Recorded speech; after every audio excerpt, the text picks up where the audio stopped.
တရားများပြေဝနေခဲ့ပေကိုရရှိရဲ့ဖို့မကုန်မြတ်တာလူတွေအပေါ်မှာပူရှင်လာတာဒါတွေအလုံးပြရမြတ်ကျေးဇူးတော်ပဲလေနေစရာထိုင်စရာတွေစင်ခံချွေရန်အဖို့တင်တွေအများနဲ့တန်းနဲ့မရှိခဲ့ပေမဲ့လေကိုရရှိရဲ့ကျွေးဝခြင်းတွေရကသိန်းထွက်ဆုံးလင်းလုံးနဲ့ဒါတွေအလုံးပြရမြတ်ကျေးဇူးတော်ပဲလေ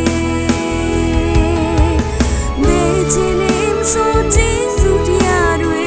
ပြည့်လို့ရှာအောင်ကောင်းမြတ်နေတာတေချာရဲ့အတွက်စဉ်းစားကြည့်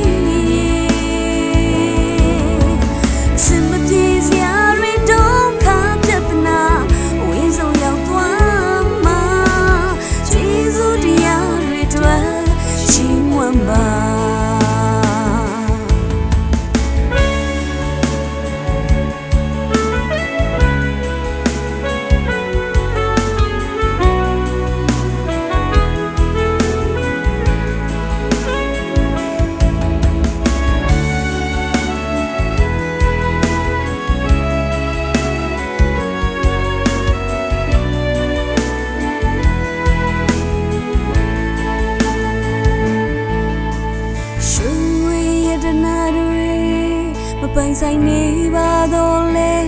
လေကျေးဇူးတရားများပြေဝနေခဲ့ပြီကိုရရှိရဲ့ဖို့မကုန်မြတ်တာ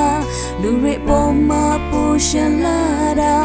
ဒါတွေအလုံးပြရမြတ်ကျေးဇူးတော်ပဲ